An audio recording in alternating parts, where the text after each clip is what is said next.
How did the hare get the sheep? A man bought a sheep and went home with it. A hare saw him and thought, "What a good sheep that is. I must have it for myself." The hare ran quickly in front of them, took off his left shoe, put it on the road and hid himself in the bushes. The man saw the shoe and said to himself, "This is a good shoe, but I don't need one shoe, I shall not take it." The hare put on his left shoe, ran quickly on, took off his right shoe and put it on the road.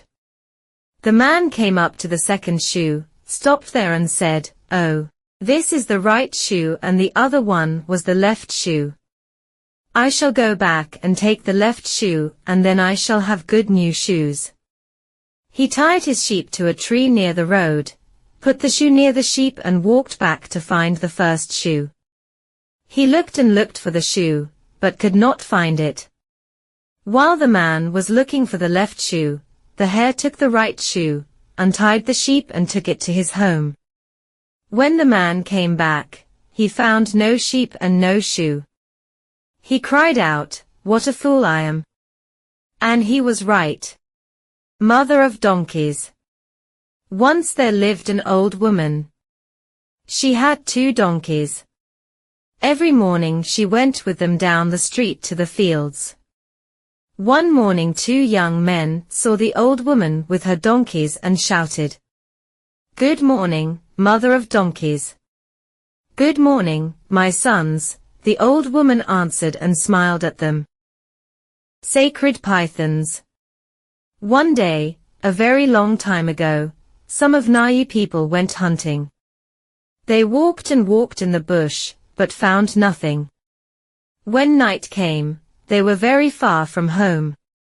"We must sleep in the bush," the chief said, "we must find a good place to sleep." The hunters were not afraid to sleep in the bush. But they knew elephants, lions and other animals sometimes killed sleeping hunters. And there were some bad people, too, in the bush. The hunters came to a place with big trees round it. They decided to rest and sleep on the grass. They did not make a fire and ate only some nuts which they carried in their bags. That was their supper. Then they went to sleep. All of them were tired. They slept soundly and did not hear anything.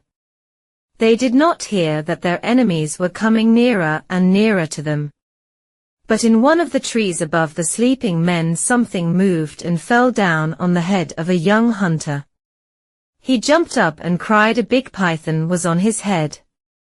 The Nai hunters got up quickly and saw the enemies round them. A fight began. Soon the enemies ran away, and that was the end of the fight. The Nai hunters came up to their chief to talk about the fight. "What made you jump up?" the chief asked the young hunter.